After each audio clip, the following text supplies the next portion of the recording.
अमीर बालाज टीपू टरकावाले का बेटा 3 दहाइयों से चली आई दुश्मनी में मारा गया। बालाज का बाप टीपू टरकावाला और दादा भी कत्ल हुए थे।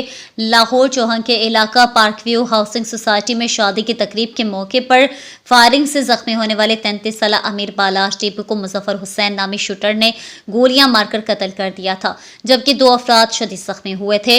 इनके वालिद और लाहौर के मारूफ दुश्मन दार टीपू टरकावाला भी कत्ल किए गए थे। टीपू टरकावाला को 2010 में दुबई से लाहौर पहुंचने पर एयरपोर्ट पर ही पुलिस वर्दियों में मलबूस 3 अफराद ने गोलियां मार दी थीं।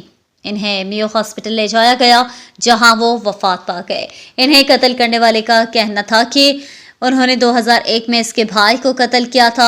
इससे पहले भी मुबीन भट्ट वगैरह ने टीपू पर हमले किए थे। अमीर बालाज के वालिद की तरह इनके दादा बिल्ला टरकावाला भी लाहौर के मारूफ दुश्मनदार थे और इन्हें भी 1994 में कत्ल किया गया था। इनका कातिल 22 साल की मफरूरी के बाद 2016 में गिरफ्तार हुआ और 2019 में से उम्र कैद की सजा हुई थी।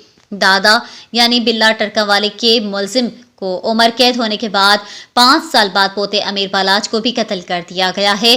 बालाज को गोलियों का ब्रस्ट लगा, जिस पर शदीद जख्मी हालत में जिन्ना हॉस्पिटल मुंतकिल किया गया था। बालाज टीपू के गनमैनों की फायरिंग से हमलावर मुजफ्फर हुसैन भी मारा गया।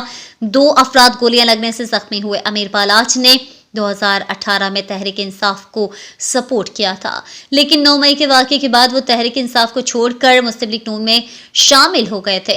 इनके वालिद टीपू टरकावाला अपनी औलाद को लाहौर की इस खूनी गैंगवार से दूर रखना चाहते थे, इसलिए इनकी जिंदगी में बालाज को पाकिस्तान से बाहर रखा गया। लेकिन वालिद के कत्ल के बाद गदी और सिस्टम चलाने के लिए बालाज को पाकिस्तान आकर लाहौर अंडरवर्ल्ड की इस दुनिया में कदम रखना पड़ा, जहां 14 साल की चौधराहट के बाद वो कत्ल कर दिए गए। बालाज पर अपनी खाला के 30 साल के बेटे के कत्ल का भी इल्जाम था।